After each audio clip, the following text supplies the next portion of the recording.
Welcome to iconic investors guys. और आज की इस वीडियो के अंदर हम लोग टेम्पसंस इंस्ट्रूमेंट्स आईपीओ के बारे में बात कर रहे होंगे कि इसको आपको लगाना चाहिए या नहीं, क्योंकि ये आईपीओ आज ही क्लोज हो रहा है। सो मैं आपको फटाफट से सारी चीज़ें बता देता हूँ एंड कंप्लीट सारी चीज़ें आपको समझा देता हूँ। एंड उससे पहले आप लोग हमारे टेलीग्राम चैनल को भाई ज्वाइन कर सकते हो, जहाँ पे मैं आपको ऑलरेडी सारी चीज़ें आप लोग को बता चुका हूँ कि क्या कैसे करना चाहिए। ठीक है, यहाँ पे मैंने PDF भी डाल दी है, तो आप लोग इसको ज्वाइन कर सकते हो यार, आपकी काफ़ी ज़्यादा यहाँ से हेल्प हो जाएगी। एंड कुछ आपको ट्रेड्स भी यहाँ पे देखने को मिल जाते हैं, जिनको आप अपने हिसाब से समझ के आप फॉलो कर सकते हैं। बाकी चलो वीडियो को स्टार्ट करते हैं। एंड यहाँ पे मैंने कुछ पॉइंट्स आपके लिए ले रखे हैं, जिनको मैं अभी आपको यहाँ पे समझा दूंगा। ठीक है, तो सबसे पहले यहाँ पे आते हैं धन पे। मैं अप्लाई करता हूँ क्योंकि इसका इंटरफेस भाई काफ़ी ज़्यादा सही है। एंड यहाँ पे सारा कुछ आपको यहाँ पे बढ़िया से ट्रैक करने को देखने को मिल जाता है। एंड यहाँ पे हम लोग बात कर रहे हैं टेम्पसेंस इंस्ट्रूमेंट्स के बारे में। सो यहाँ पे जैसे ही क्लिक करोगे तो मिनिमम इन्वेस्टमेंट आपकी 14,250 रहने वाली है, जिसमें आपको 50 शेयर अलॉट होंगे। ठीक है, एंड इशू साइज ये 650 करोड़ का है। अभी ऑफर फॉर सेल कितना है, कितना फ्रेश इशू है, सारा कुछ अभी हम लोग देखने वाले हैं। यहाँ सारा डिटेल्स मैंने यहाँ पे लिखा हुआ है। ठीक है, एंड उसकी आपको टेंशन नहीं लेनी। प्राइस रेंज 285 से 300 के आसपास है, जितने में भी आप बिडिंग करना चाहें।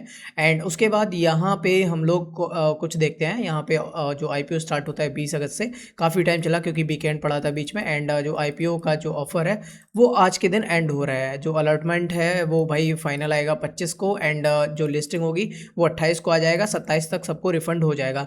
अभी यहाँ पे IPO सब्सक्रिप्शन की बात करते हैं। रिटेल ने भाई 30% के आसपास, 30x के आसपास यहाँ पे अपना वो दिखाया है। मतलब यहाँ पे काफ़ी ज़्यादा यहाँ पे ओवरऑल आपको देखने को मिलेगा कि बहुत ज़्यादा सब्सक्राइब हो रहा है। यहाँ पे भी आप देखोगे ना जाके, यहाँ पे देखो 46x के आसपास ये सब्सक्राइब हुआ है। मतलब काफ़ी ज़्यादा ये सब्सक्राइब हो रहा है, और मतलब ज़्यादा बड़ा इशू भी नहीं है। तो हो सकता है हम लोग को कम यहाँ पे देखने को मिले, बट अप्लाई करना है या नहीं करना है वो चीज़ अभी अब थोड़ी देर में समझ लेंगे। सबसे पहले प्रॉफिट एंड लॉस का समझते हैं। सो कंपनी यहाँ पे 2024 में 274 कमा रही थी, एंड अभी के आसपास यहाँ पे जो ऑपरेटिंग रेवेन्यू है वो 444 करोड़ के आसपास हो चुका है। टोटल प्रॉफिट की बात करें तो यहाँ पे 40 करोड़ के आसपास 2024 में था, फिर बढ़ के 62 करोड़ हुआ अप्रॉक्स में मैं बता रहा हूँ। एंड उसके बाद 71 करोड़ के आसपास यहाँ पे पहुँच गया।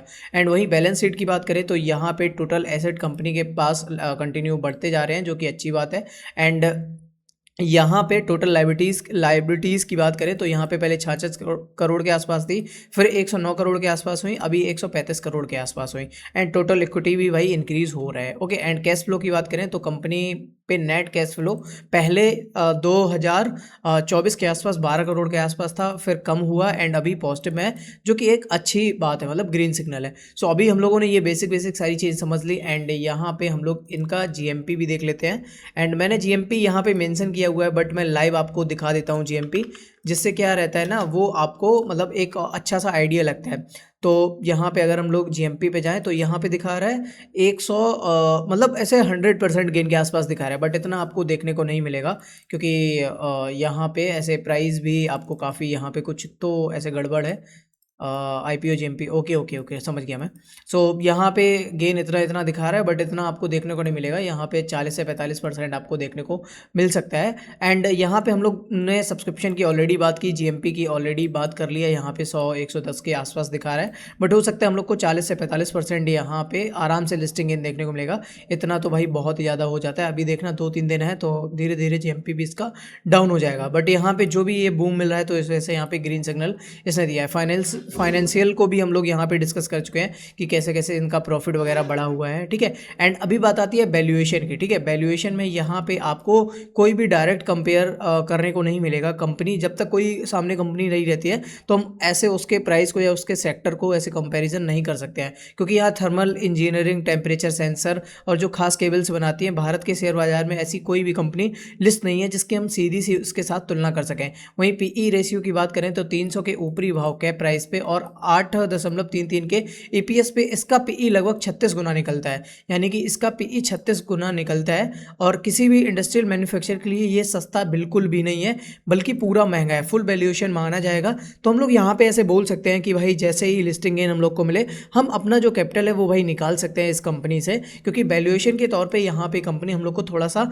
महंगा देखने को मिल रही है। एंड वहीं इसके इशू साइज की बात करें तो यहाँ पे आपको कुछ रेड फ्लैग देखने को मिलता है, क्योंकि यहाँ पे 650 करोड़ का पूरा इशू है, जिसमें से 95 करोड़ फ्रेश इशू है मतलब। और ये जो 555 करोड़ है ये कंपनी के मालिक में जाएंगे कैश के रूप में। सो यहाँ पे मैंने आपको अच्छे समझाए हुए, सिर्फ छोटा हिस्सा है जो मतलब 95 करोड़ के आसपास कंपनी के खाते में जाएगा, कंपनी को मतलब ऐसे बढ़ाने के लिए जाएगा। बाकी ये जो ऑफर फॉर सेल है ये भारी भरकम हिस्सा अपने पुराने शेयर धारकों और प्रमोटर्स की जेब में जाएगा। मतलब ये जो मतलब जो 85.4% है ये इन लोगों की जेब में जाने वाला है, ये शेयर अपना ऑफर फॉर सेल पे निकाल रहे हैं, ठीक है। तो ये एक निगेटिव रेड सिग्नल है, यहाँ पे आपको रेड सिग्नल भी देखने को मिल रहा है, क्योंकि आईपीओ का 85% से ज़्यादा पैसा कंपनी के विकास के बजाय मालिक के जेब में जा रहा है। तो यहाँ पे आप लोग इस रेड सिग्नल का मतलब समझ ही गए होंगे। सेक्टर एंड टाइमिंग की बात करें तो यहाँ पे thermal engineering, temperature sensor and जो स्पेशल वाली केबल्स रहती हैं, सो इनका एक ये कैटेगरी है। और इसमें एंट्री बैरियर काफ़ी हाई होता है, यानी कोई भी नई कंपनी ऐसे इसमें आ नहीं सकती। तो यहाँ पे सेक्टर तो भाई काफ़ी सही है, और यहाँ पे भले ही ये आम रिटेल निवेशकों के बीच बहुत बड़ी ट्रेंडी बिजनेस ना हो, लेकिन कंपनी की मार्केट और ग्रोथ को देखते हुए कई ब्रोकरेज फर्म ने इसे सब्सक्राइब करने की सलाह दी है, ठीक है। एंड यहाँ पे लीड मैनेजर एंड प्रमोटर्स की बात करें तो यहाँ पे ये जो आईपीओ है ICICI securities and JM financial दोनों लोग इसको मैनेज कर रहे हैं। सो ये दो नाम मार्केट के सबसे भाई बड़े और पुराने नाम हैं, जैसा कि आप लोग को पता होगा। एंड कंपनी में अभी तक कोई ऐसे बड़ा फ्रॉड या क्रिमिनल का जानकारी नहीं आया है, लेकिन यहाँ पे एक पुराना 2000 केस चल रहा है, जो कि उतना ज़्यादा यहाँ पे हम लोग को सीरियस नहीं दिखा। एंड वही बात करें कस्टमर कॉन्सेंट्रेशन की, तो यहाँ पे ये चीज़ काफ़ी बढ़िया है, क्योंकि टॉप 10 जो कस्टमर्स हैं वो इनका 15% के आसपास रेवेन्यू दे रहे हैं, जो कि यार काफ़ी सही है। ऐसे टॉप 10 कस्टमर्स में कोई भी जाता है तो कंपनी में इतना ज़्यादा इम्पैक्ट नहीं होगा, ठीक है। एंड वहीं नीचे मैंने आपको लॉट साइज एंड अफोर्डेबिलिटी के बारे में आपको बता दिया कि अप्रॉक्स 15,000 के आसपास आपके लगने वाले हैं। अब यहाँ ओवरऑल वर्डिक्ट की बात करें तो यहाँ रिस्क लेवल लो से मीडियम तक नज़र आता है। यहाँ पे जो भी इसका फाइनल डिसीजन है यहाँ पे हम लोग इसको अप्लाई कर सकते हैं।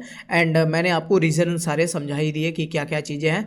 एंड अब आईपीओ की बात करना क्या है, लिस्टिंग गेन करके निकल लेना। आईपीओ में मेरा यही सजेशन रहता है कि अपना पैसा भाई निकाल लो जितना भी आपका लगा हुआ है, एंड जो भी अमाउंट है उसको आप छोड़ सकते हो। मतलब फाइनेंशियल काफ़ी सही है इसके, तो अपना अमाउंट छोड़ सकते हो। वरना कुछ आईपीओस में मैं भी ये भी बोलता हूँ कि भाई लिस्टिंग गेन जैसे ही मिले आप निकल लो, क्योंकि आईपीओ के बाद देखा जाता है कि भाई बहुत सारी ऐसी कंपनीज रहती हैं, अप्रॉक्स 400-500 कंपनीज ऐसी मेरे को दिखी, उनमें बहुत ज़्यादा फॉल आपको देखने को मिलता है, ठीक है। तो ये मेरा रिकमेंडेशन है। सो आई होप आपको सारी चीज़ें यहाँ पे क्लियर समझ में आ गई होंगी।